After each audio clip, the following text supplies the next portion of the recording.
Isang araw sa tahimik at magandang bayan ng Aritaw, Nueva Ecija, may batang lalaki na nagngangalang Almi na nakatira kasama ang kanyang lola Emmy at si Mama Melek.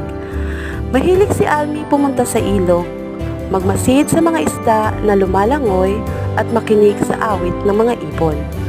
Pero ang pinakapaborito niyang gawain ay ang makinig sa mga kwento ni Lola Emmy na palaging may mga aral na ibinabahagi.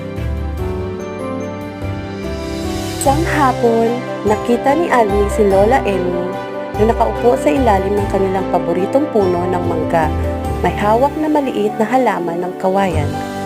Lumapit si Almi at nagtanong, "Lola, bakit po kayo may hawak na kawayan?"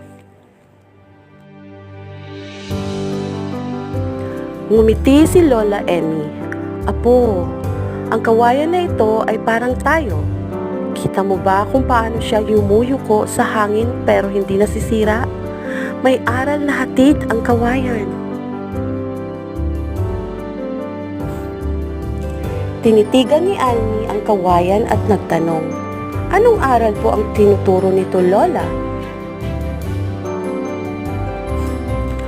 Maingat na ipinaliwanag ni Lola Emmy, "Alam mo, apo, darating minsan ang malakas na hangin o mga pagsubok sa buhay, katulad ng bagyong dumarating sa mga palayan. Pero kung magiging matatag at mas matibay tayo katulad ng kawayan, hindi tayo basta-basta masisira. Patuloy tayong tatayo ng matuwid kahit ano pa ang mangyari." Sabi naman ni Mama Melek, "Oo anak, kahit minsan ay may mga araw na mahirap, tandaan mo, magkasama tayo at katulad ng mga kawayan sa gubat, tayo ay malakas at hindi mababali." Niyakap ni Almi ang kanyang lola at mama. Nararamdaman ang tibay ng kanyang loob. Mula noon, tuwing may pagsubok siyang hinaharap, naaalala niya ang aral ng kawayan.